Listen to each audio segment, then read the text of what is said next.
Othon was grateful that there would be an end to the increasingly worsening temper and general moody disposition his old friend had been exhibiting during some of the many months on the roads through Jahani. Every time Jaqk would be down to less than 3 talents dry weight of black tobacco, or if he was down to his last skerricks of that insidious fungus he liked so much, even though it seemed to make him cough even more than the dense and oddly fragrant oily leaves he fed through his turbo bong. This had been mounted next to the driver's left side on the dashboard. When Jaqk decided that it was go time, that is, he needed stimulation and also had to present his hardest edge, it was cone time.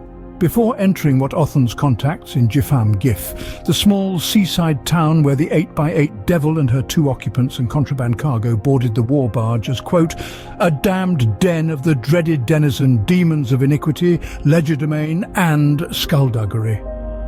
Jaqk cleaned the dash and entire front seat, armrests and tactical console.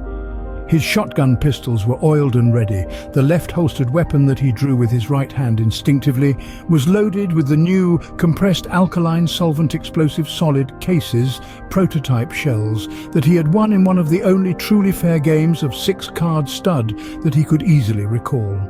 The skimmer was set to his favorite channel, Omni News, which was always broadcasting wanted kill orders for he and Othon, and especially Arajakal and Garan Eid. Jaqk and Othon had both been able to keep up with the efforts and surging rewards offered for them, and so had proceeded to skirt parts of the country where they knew there would be formidable enemies. The skimmer had been upgraded to be able to project small holograms onto the center console. Jaqk turned this feature on. He then reached into his inside pocket and retrieved a pewter tobacco tin. His battered, outwardly triangular bronze ring that protected him from most subversive magic, especially that over overlords and overmistresses, never left his finger and made a lively ting sound as Jaqk unfastened the simple latch. Inside was his best tobacco and just enough powdered premium deep forest black heart to have a decent black snowy.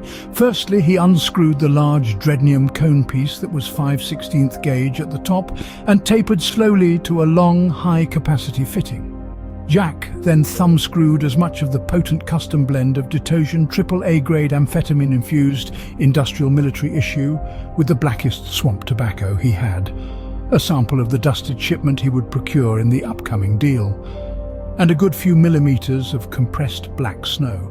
He concentrated his efforts on expelling all of his oxygen before pressing the button on the console that lit the mix. Othon had jokingly referred to it as the fix button.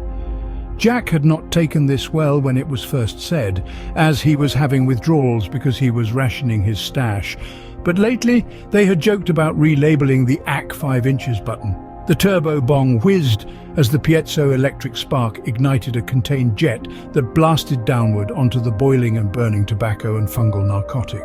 The turbine then sucked the grey-green smoke through an element of water that was situated to the side and rear of the front seat, like a water jug.